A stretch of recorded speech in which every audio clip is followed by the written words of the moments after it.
up even till this day. When I wake up and I start my day, what I'm grateful for and what my mission critical three things are for the day, which which relate to business, health and fitness, and relationships. I literally write down what my goals are for each one of those things that day based on my overall long-term vision of what I'm doing. And I reverse engineer back, because if you're not clear on what the end vision is, how do you know what you're doing today is actually bringing you towards your goal?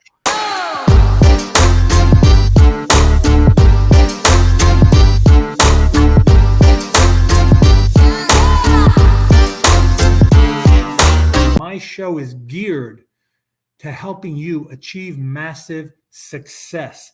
And today's guest, he's a #1 international best-selling author of The Modern Wealth Building Formula. He's an educator, an engineer, a public speaker, and a world-renowned authority on real estate investment and development. He's a titan in the world of real estate, and I'm going to tell you why. His contribution to the building trade, with the completion of more than $1.5 billion in high-rise construction, has been recognized internationally, and hence he's been known as the king of skyscrapers. Ken is a titan of the world of real estate. He's known for his passion for real estate and how he loves assisting people to thrive in the real estate business. And according to Ken, venturing into a real estate business and being successful requires intelligence, hard work, perseverance, integrity, and a never give up mindset. Ken has changed the skyline of New York City for the better. And I want to bring him on the show because we don't want to hear me talking. We want to hear Ken and his secrets to massive success. Ken, how are you? How are you, Nitan? Good to see you, brother. How You doing? too. How's everything going? Very well, thank you. It's a pleasure to be here today.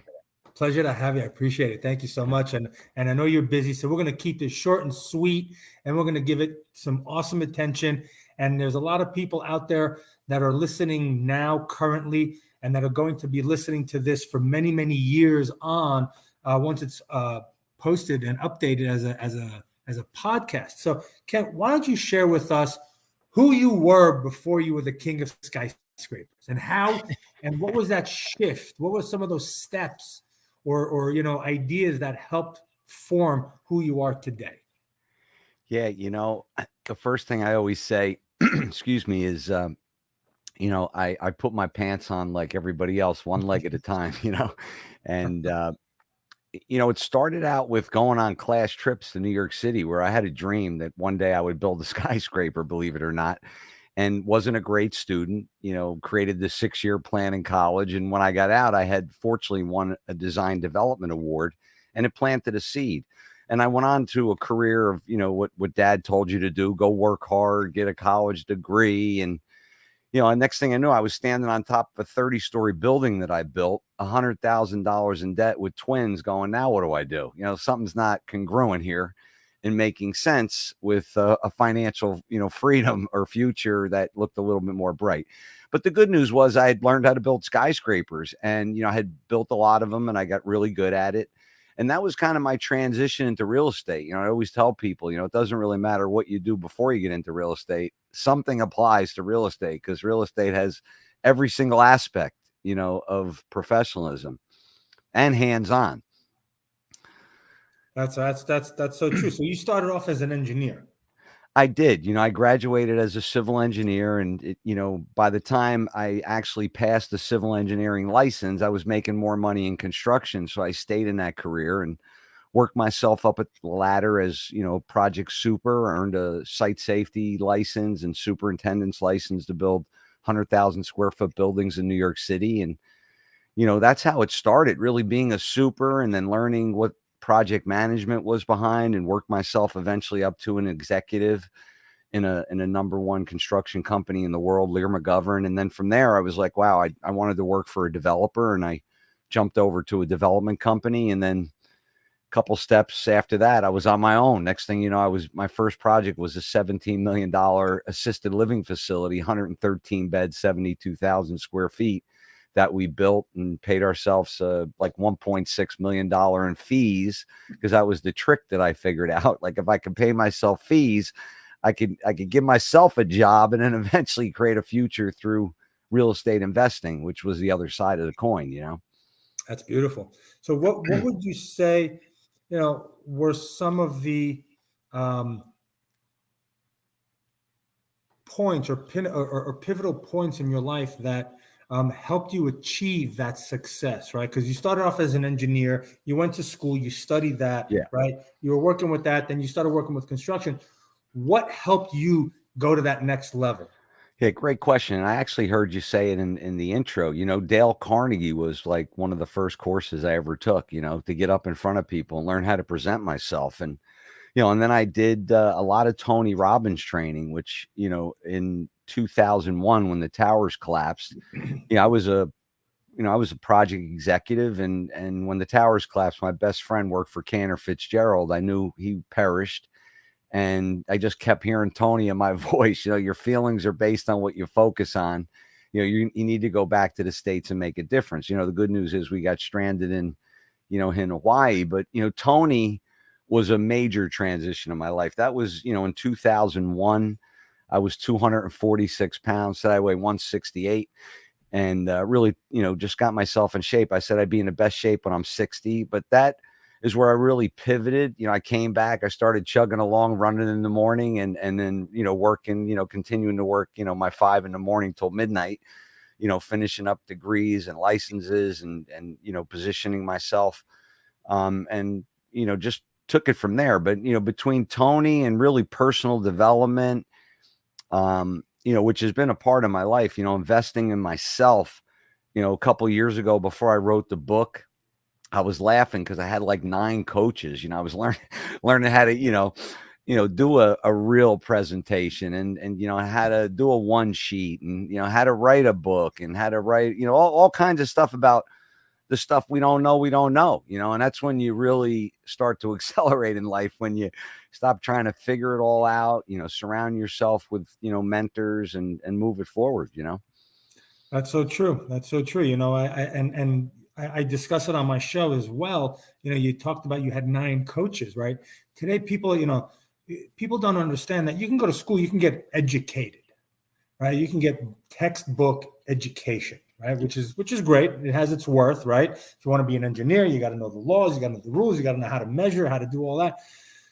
But when it comes down to life and to actual going out into the field, there's nothing better than having a coach or a mentor who's been there, done that already, and can help you along, right? That cuts the learning curve. It cuts your success curve almost in half. Yeah, Right. it's so true. And that was a pivot point that you brought it, because I never really was exposed to any type of coaching early on in my career.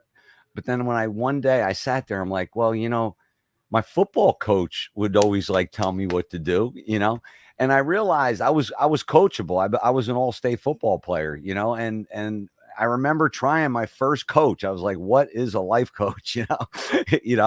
And they just help you sort, the 1,000 moving parts that we all have in our life, let alone social media distractions and families and drama. Accountability and coaching, I think is something that, if people are open and coachable, they should make it part of their life. And it doesn't, you don't have to always pay for it. You could create your own accountability system around you, and you always hear it in dieting and stuff, people, like Tony jokes, everybody knows how to diet, but who's losing weight? Because they don't have a coach and an accountability partner, That's so true. That's so Yeah. true. And, a lot of, just to talk a little bit more about that, you also talked about mindset, excuse me, about mindset, right? So many people out there will find a coach, will find a mentor, will find a program. They'll go and they'll pay money for it. They'll hire the coach, they'll hire the mentor, but they won't put in the work. They won't put in the time. They won't put in the effort. And then they go and they point, right? They point at somebody else and go, it was their fault it didn't work. It was not mine. It was their fault, right? Yeah, they forgot That to whole look in the mirror. mindset has to, right? That whole mindset has to go. Yeah, it's disappointing sometimes, because when I coach now, I measure myself. I'm like, what's the runway to success for each person? Because if people aren't taking off and getting what they want in life, then your coaching mustn't be that good, you know? And a lot of times it comes down to exactly that. You know, how do you get the individual and create like a VIP experience where they're not looking at it, oh, I got to get on the treadmill and ride, or, you know, or I got to open up that book and learn about real estate, you know, and if you look at it, you know, why am I doing it? You know, like what's your real why? You know, and if you want to, you know, create a future, you know, that's more inspiring than you have now, you have to take action. You know, you can't be a couch potato or sit there and pray all day and expecting, you know, the bank account just to fill up. You know, you do have to, as Tony says, in my opinion, take some massive actions and really focused actions, you know, because, you know, if you don't know, you know, literally, if you're going on vacation, you don't have a map, same thing in life. If you're not clear on what your end vision is, your end goal, you know, sometimes you could be walking around the block a couple times, you know. It's so true. It's so true. You know, I've got my skipper's license and I've gotten pilot's license, and you know, I studied to get my pilot's license. And you know, when you're navigating and you're navigating on the map or on a compass, you know, that 1 degree off in the beginning doesn't seem like much, but when you get to the end, that 1 degree could be hundreds and hundreds of miles off of your destination. Wow. Right. So it's the same thing in life. If you're not dead set on exactly where you want to go and who can help you get there and have all the tools, you're probably going to miss the mark. Like you said, you're probably going to run around the block a couple of times. Yeah. Yeah. Right? There's no question. So what's in your from your perspective, right? Let's talk a little bit about, you know, just that, you know, goal setting and whatnot.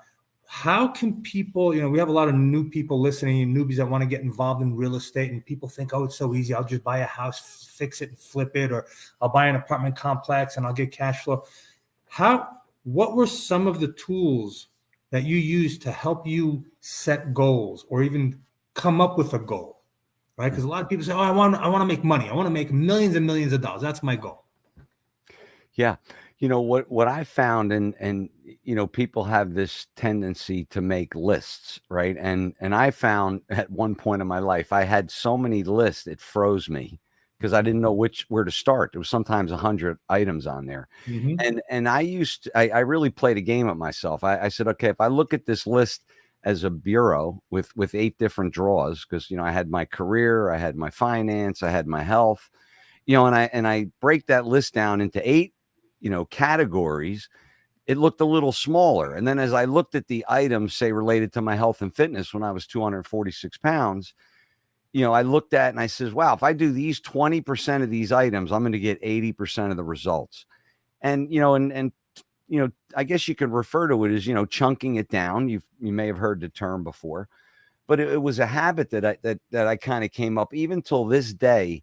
You know, when I wake up and I start my day, you know, what I'm grateful for and what my mission critical 3 things are for the day, which relate to business, health and fitness, and relationships. You know, I literally write down what my goals are for each one of those things that day based on my overall long-term vision of what I'm doing. And I reverse engineer back, because if you're not clear on what the end vision is, how do you know what you're doing today is actually bringing you towards your goal? You know, and what I learned about the goal setting was that you actually have to do it in reverse like that. You have to really like meditate on it, you know, think about and envision what that outcome is. And that's the outcome. And then you step back and you go, well, you know, why do I really want that outcome? And if you think through it and come up with 3 concise reasons why you want that outcome, you will exponentially increase the amount of odds to get that goal. And then when you look at your list after you do those 2 exercises, the things stick out right in front of you. Like, wow, if I do those things, I'm going to get what I want a lot sooner. And that was something that, you know, I learned, you know, with working with Tony, you know, because Tony has, you know, I think 80 companies now, you know, and when he was just getting started, my first firewalk UPW, there was 1,000 people. Last one I went to, there was like 12,000. It was crazy. And, you know, I just learned a lot, you know, from him. You know, like if you want the time of your life, you have to have these types of systems in place and think through it, you know. And the problem really is people don't take the time to think through what they really want. They get freaked out. They get scared. You know, there's nothing wrong. It doesn't cost you anything to think it through, you know. Absolutely. Absolutely. People spend more time planning their vacation than they do planning their life and setting goals. Yeah, it's I You know. know? I just play hard. That's like my vacations.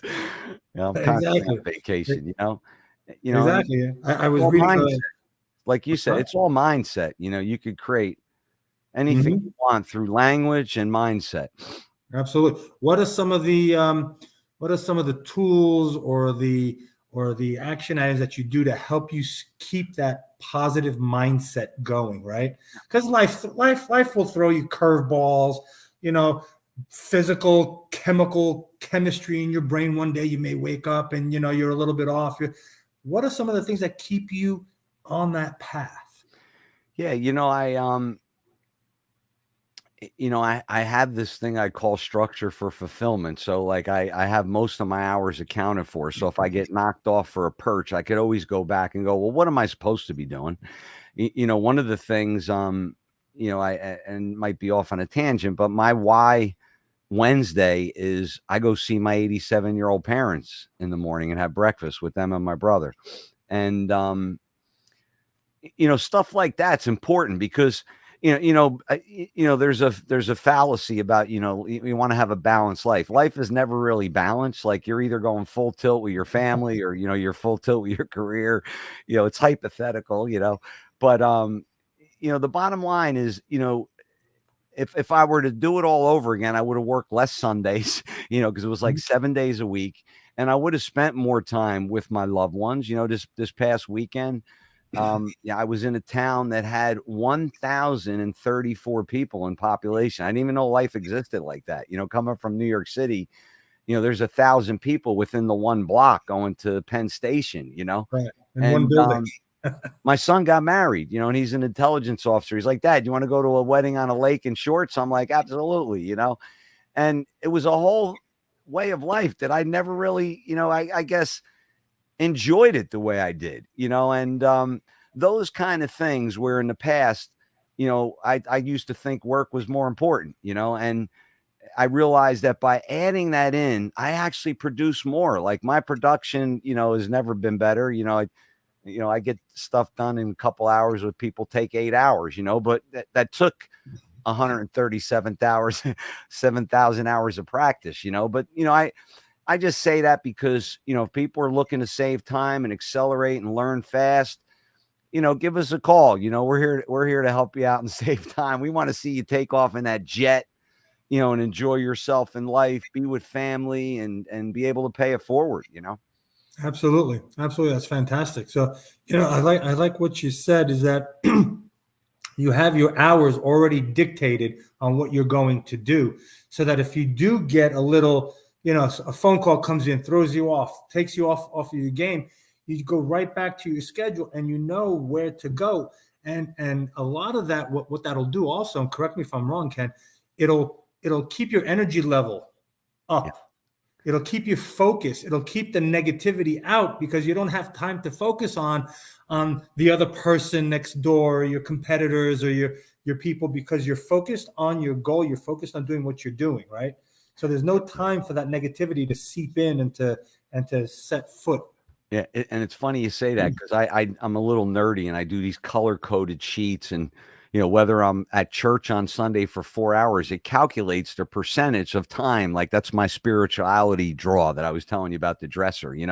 But I have a date night with my wife on Fridays, and then it's Mhm. soulmate, Saturday or whatever, and then it calculates how much time. So the funny thing is, if I'm having a bad Wednesday and I look, I'm like, well, I got date night Friday night, I got the, so, and it always brings you back, which I hate to say, sound like a cliche, but there's nothing wrong with just going back to the basics, because you always gotta, make sure that foundation's strong. I use these analogies, in New York City, I was in the concrete business, I learned that, when you build that foundation, sometimes it takes 6 months. All you see is a green fence. You walk by and you go like, what are they doing there? And you look and it's just a hole. And then when we used to start pouring the towers, we were in a 4-day cycle. So every 4 days we'd have a floor and you would just see this building go up and it was pretty amazing. But it's really about making sure your foundation's strong. And when you build a skyscraper, it's just like building an extraordinary life. You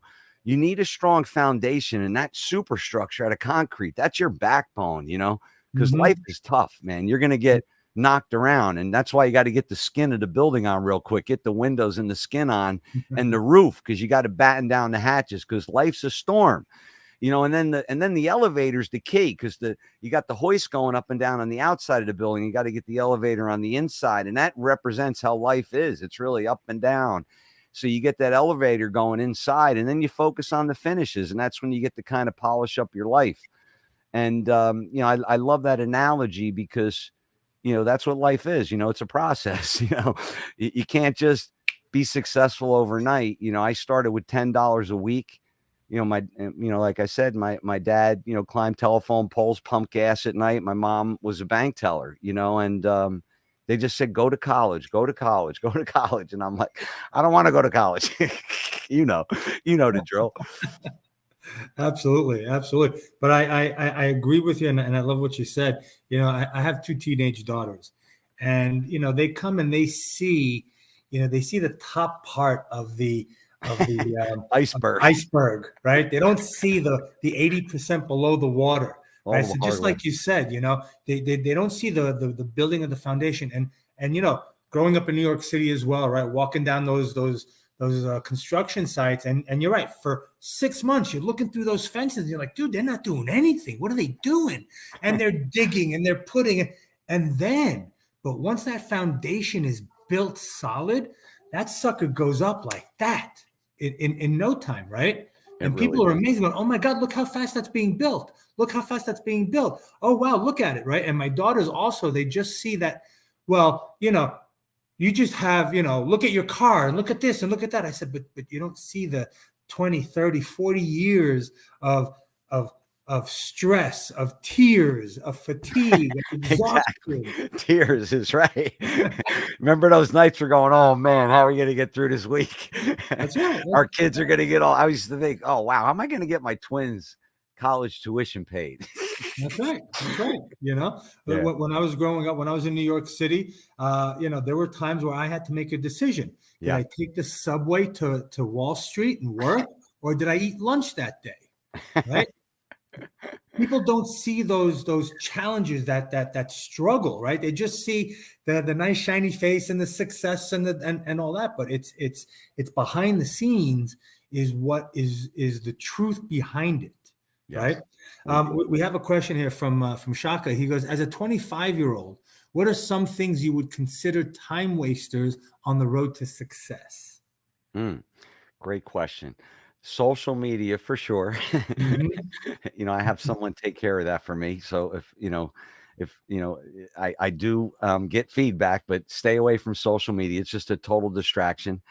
And I think a lot of times, I spent a lot of times worrying about and wanting to help other people when they didn't really want to help themselves as much I wanted to help them, so be supportive with people, but don't spend a lot of time, if you're I call myself a supplier saboteur. I just want to give, don't spend a lot of time worrying about other people and spending time on social media. Surround yourself, and always remember you're going to be like the 5 people you surround yourself with. Absolutely. Abdul Majid says, great experience. Thank you. And I agree. Social media is such a time waster, man. Sometimes, and I'm guilty. Sometimes I'll just sit there and I'll flip through it. Next thing I know, an hour and a half was gone. I'm like, damn, I could have read an entire book at that by doing that. Right. I said, next time I'm going to, pick up the book, do something, right? It's an incredible time waster, and Shaka, as a 25-year-old, I don't know if you're married or if you're with someone, but, chasing after, women, men, parties, the bling, all of that stuff, that's a time waster. That's a time sucker. I just focus on your goals, right? It's like, it's like what I tell my coaching clients as well, when they ask me, well, how do I find my investors? Who are my investors? So you got to find your niche. You got to laser in, and you got to focus in on exactly what you want to do. Just like what you were mentioning earlier, Ken, about the having every hour, spoken for, so you're not wasting your time, right? It's great to go out and have friends, but you know what? That time that you spent 3-4 hours at the bar drinking and bullshitting with your friends, you could have been at home building up your business, Mm. right? And you can sacrifice 5-10 years, especially at the age of 25. And then when you're at 30, 35 years old, you pick your head up and you look around, you're light years ahead of everybody else. Yes. It's Right? so true. It's so true. And one thing, I don't want you to think like you don't want to deprive yourself, but what we're talking about here is blocking time. And, one book that I always recommend, because I found that that's how my success was, is it's called Deep Thinking, a deep thought. I think it is deep thinking. It is. And, deep work. And, basically when you're in zone action, you could have results of like almost 40x, and it was all those years where I was in my office from like, 5 in the morning till, 8 in the morning. But, block the time out, early in the day, because as the day goes on, you're not going to be as productive, block your time out early and focus on your goals and hit it hard. And then, you don't deprive yourself, but don't play too hard, stay focused, because, 3-4 hours in a bar drinking with a bunch of guys, isn't going to fill your bank account. That's right. That's right. Right. We got to have our priorities. But yes, you're absolutely right as well, Ken. We can't deprive ourselves, and it can't be just work, work, work, work, work, because we need we need the outside, the social, everything to refill our storages, our insides, storage units that give us that energy and that momentum. Let me ask you this, Ken. You went from engineering to real estate, and you did all these things. You're talking on stages. You built $1.5 billion worth of skyscrapers. There must have been a lot of fear, or at least in the beginning. What were some of the things that helped you overcome that fear of getting started, of moving to the next level, right? Because a lot of people out there are sitting and they're listening, going, yeah, but, I don't know, and I'm afraid. What if I fail? What if I this? What if that? How do you get past that? Yeah. Yeah. I didn't know the acronym, what is it? Oh, there's so many of them. Yeah. Forget everything and rise. Yeah. False evidence appearing real, right? I didn't really know any of that when I studied fear, and a lot of my fear study came with my work with Tony. It literally led to two things. Like every time I said, like, okay, what are you afraid of? Which there was always a lot of fear around money, because I never came from any, and I was afraid to ask for it. Then there was the crashes. I lost it. I thought it was my fault. But, where I really had a pivot around fears, I realized that, everybody has the biggest number one primary fear of failure, when in reality, I realized I was just continuously failing measurements, and I wasn't the failure. People have a hard time delineating that if you measure, or you say, hey, I'm going to get 7 of these today, and you only get 5, there's no reason we'll go, I'm going to get 8 tomorrow. There's no reason why you can't increase what you're going to try to get. It's just kind of like a measuring game towards an outcome that you want. And there's nothing wrong with that, and it was really a fear of failure. And the other biggest thing, that I had was that I was never like enough. Everybody thinks, well, I don't really understand it, so I should keep my mouth shut. I shouldn't say anything. And that's like the number one mistake, because everybody has a superpower, and they just think that I'm not enough, I can't have that conversation. And I had that for years, because my dad started his career at $2,100 a year. I mean, he capped out at like $52,000 a year. Like, I didn't know what was out there. I didn't know how to ask for money. I didn't understand what people really earned. I had to be exposed to it, so it's just, never give up. I always tell people, just keep plugging along and asking questions. People out there want to help you. Don't be afraid to ask for help. Oh, that's awesome. Absolutely. Right. Gotta be able to ask for help. I always say I'm not the smartest. I'm not the sharpest tool in the toolbox.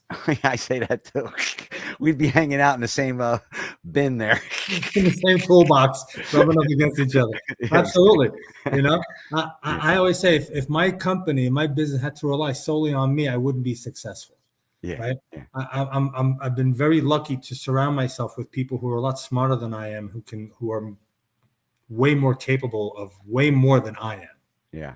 Yeah, that's one of the things I always talk about is the dream teams that we surround ourselves. I mean, we'll give away our age, but we both remember the dream team in the 1992 Olympics, Yeah. when they just slaughtered everybody, and if you Mhm. surround yourself with, people that are better than yourself and you have like-minded and the right mindset and goals that pay it forward, there isn't really anything that's going to stop you to achieve what you want in life. It's true, and I, I sometimes I look around, I stop and I look at people and I see people who are achieving massive success, and I go, I say, you know what?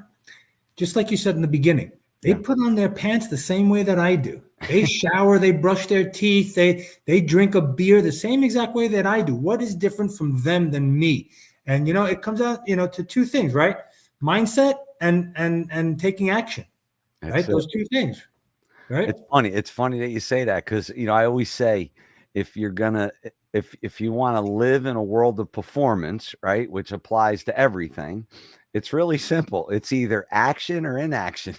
That's it. Don't complicate things. You That's just right. hit the nail on the head. I mean, it's really that simple. That's it, it's so true. I have coaching clients that come and they pay me thousands and thousands of dollars, and I give them work to do and assignments and whatnot, and they just don't do it. I said, okay, that's not my problem. You want to achieve success? How are you going to do it? No one's going to hand it to you.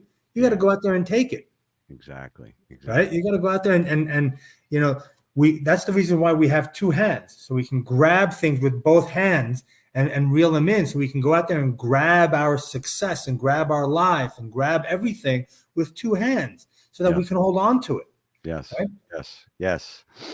Uh, Absolutely, man. Awesome, awesome. So are you in Hawaii now or you're up in New York?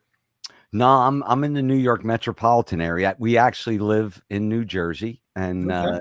I get out of the city, and my daughter still lives there. But yeah, my wife was really a superb cosmetic chemist with 3 patents. She was the smart one. I didn't tell you the story, but I met her in calculus class when I was taking it for the third time, Calc 2. So she taught me how to study a little bit. That's And I'm awesome. still with her today. It's we just our anniversary, 34th anniversary on July 2nd. My son got married on the 3rd, and just a great weekend. That's awesome. That is fantastic. That is well, congratulations, man. It's Thank you. it's Thank we don't see many couples today that have stayed together that long. You know, you. Yeah, she was so mad that I strung her along for 6 years. So, So that's it, man. You got her. That's it. You got it. That's awesome. That's Yeah. fantastic. And So it's good to what's hear about your daughters too. So, I mean, that's what's important, and it's just great to hang out with you today. absolutely, man. It's fantastic. Tell me, how has real estate, getting involved in real estate investing, how has that changed your life? Yeah, it's really given me this just extraordinary flexibility and freedom in life. There was a time where, I my kids had been to grounds for sculpture in Trenton like 4 times. I had never been there. I didn't see light for so many years that, between leaving at 5 in the morning and going to school at night and not getting home till midnight. It's it really gave me a life of being able to be a scoutmaster. I became a scoutmaster with my son and gave him magical moments where he became an Eagle Scout. And then he, graduated and was a black belt and went to the Citadel. And my daughter, I used to take her out on date nights because, now I was around all the time. And she used to cook plastic meals for me, but she ended up marrying a doctor, teaching culinary medicine. She became a nutritionist, a dietitian, all because of those magic moments, when I got in real estate and I had the freedom. And then my youngest, I brought her to the barn, 500 times. She rode horses. She studied equine. She now just bought her first house at 24, and I literally this weekend was sitting there going, wow, you've gotten everything you ever wanted in your life and your kids are successful. And it's all because of real estate, honestly, because, engineering would have paid the bills and I would have had a really good job in construction. I would have did even better. But it wasn't until I had the real estate where I had the flexibility of paying myself and, creating the passive revenue and meeting all kinds of people and creating something that's different every day, and that's the beauty of it. Absolutely. Absolutely. I agree with you 100%. Having that flexibility, it's all about that flexibility and that freedom to go out and to take back your life so that you can go out and do what it is you're passionate about. Spending Yes. time with your kids, creating memories. I'm 100% with you on the same line. Mm. Is that it's all about creating memories, Yes. right? Yes. I have my two teenage daughters now, and they're teenagers, and they get all the hormones and everything kicking, right? And that whole thing that comes with it, right? Yeah. But it's funny because I'll sit there and I'll talk to them. I'll say, hey, remember when we first moved to Florida? They were little babies that said, and the lightning storms and the thunderstorms. I said, remember we used to sit outside and they would get scared. Thunderstorms in South Florida, ridiculous, right? And the lightning and the thunder. So they would get scared. So we played this game. I said, listen, every time there's thunder, that's like God roaring like a lion. So why don't we roar back like lions? Every time there was thunder, we'd roar back, and they loved it. They giggled, and now I talked to them about it. I said, you remember? And I see that little, even if they didn't want to, right? They put that, no, I don't remember. But then I see that little smug go, yeah. I remember those days. I remember when we did that. I remember when we did that. Yeah. That's what makes it all worth it. No question. Right? Yeah, I call them magic moments. They're never going to be forgiven. That's what we're going to remember when it's our time. Those moments with our family and. That's right. Traveling, we get to travel. I'm in Northwest Arkansas. I'm in my lake house right now in Rogers, and my daughters were here. My wife just took them to the airport because they're going back to Florida. So we travel with them constantly. Even when they say we don't want to go, I'm like, you know what, you're coming. And then they have a good time. We went on a lake yesterday, paddleboarding, canoeing. Of course, they bitched and complained the whole way there. But once we got there and they got on the rafts, we were having a blast. Yeah, exactly. Yeah, that's what kids are for, Exactly. But that's what real estate does for us, right? It gives us that ability to create those memories and to regain our time in our life. Yes, indeed. Right? It sure Plus does. all the upside of depreciation and appreciation and tax benefits and all that good stuff, right? That's other, but on the family side and on the lifestyle side, it's really something to look forward to. Who are some people that kind of helped you? You talked about Tony Robbins, right? He was one of your mentors. And were there other people that you could look back upon and say, you know what, if it wasn't for them, I wouldn't have been here, or they helped me move forward with that. Yeah, I mean, I was in a interesting world, but there was a guy, John Norris, rest his soul, who built the two largest projects in the world. He came out of a company. He was a Canadian soldier who ran the Reichman family real estate. He built literally Canary Wharf in London, and then he came to New York and built Battery Park. And when I teamed up with him, he had taken over the Forest City operation, which was Bruce Ratner, who owned the Brooklyn Nets.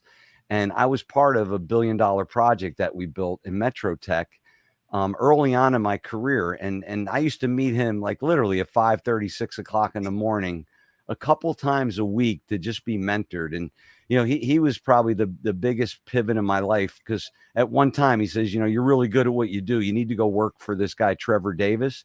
And that's when I went from the construction to the development side. And I was, in charge of, like some major stuff. And I realized, this is something I need to do for myself. And it was because of John Norris kind of pushing me out of that job security. And, I was real comfortable. And my friends stayed at Bovis for 20, 30 years and have big 401ks and all that kind of stuff. But, I didn't want to shit all over myself. I shoulda, coulda, woulda. And I just, took the leap of faith. Sometimes you got to jump off that cliff, even if you don't have a plane. Yeah, exactly. Or a parachute. You just got to jump, right? And you got to know. And I always say, trust in the universe, and the universe will take care of you, right? Yeah. Trust that you have to, that you are where you are for a reason. And the people that are surrounding you are there for a reason. What that reason is, we may not find out today. We may not find out tomorrow, but there's a reason, right? Yeah. Go in 100%, all in, because if you have faith in yourself, if you have faith, if you believe, I take it even a step further than faith or belief. You got to know. you got to know that you are where you are and that everything will be okay, because if it's up to me, if it is to be, it is up to me. Mm. Right. I like that. That's one of those short, that's a sentence that has every word is a 2-letter word in it. I like that. Yeah, that's true. Right. Yeah. If it is to be, it is up to me. Right. Yeah.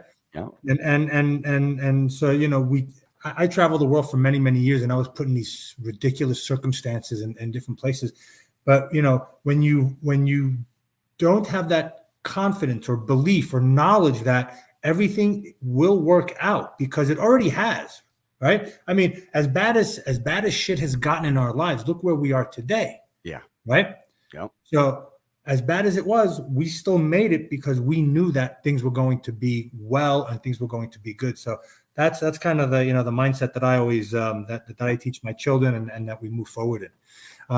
Listen, Ken, I've taken up too much of your time already. It's been fantastic. Why don't you share with our listeners how they can get a hold of you? Yeah, the easiest way is just go to the website. It's kenvanliew.com, KenVanLiew. There is a free strategy session, which I'm still getting on the phone with people and saying hello. And we're just keeping it simple. We give away a lot of free stuff. You can get my book for free. I have my 11 Millionaire Secrets, my 10 Golden Nuggets. And, if you want to talk direct, we have support systems. But yeah, just check out the website. I try to keep it all in one place. I didn't even tell you, I was recently selected. And I just shot a documentary with Dennis Quaid. It's going to go national to 60 million households, called Real Estate Today, Keys to Investing. And that's should be ready to go in September. We're real excited about that. I was blessed one day and my phone rang. It said TV on it. So I was one of 10 people that got interviewed and was selected for the position. So it was exciting. Beautiful, beautiful. Congratulations on that. That's fantastic. Thank I you. look forward to it. Well, thanks again. Thanks so much for being here. Continue on that journey to success, to creating magical moments with your family and changing the New York skyline forever. We appreciate everything you've been doing. Thank you so much for being a positive force in this universe. We need more people like you out there wanting to help educate and transform people's lives. So thank you very much for doing that. We appreciate that. You got that. And it's on. Thank you very much. It's been awesome.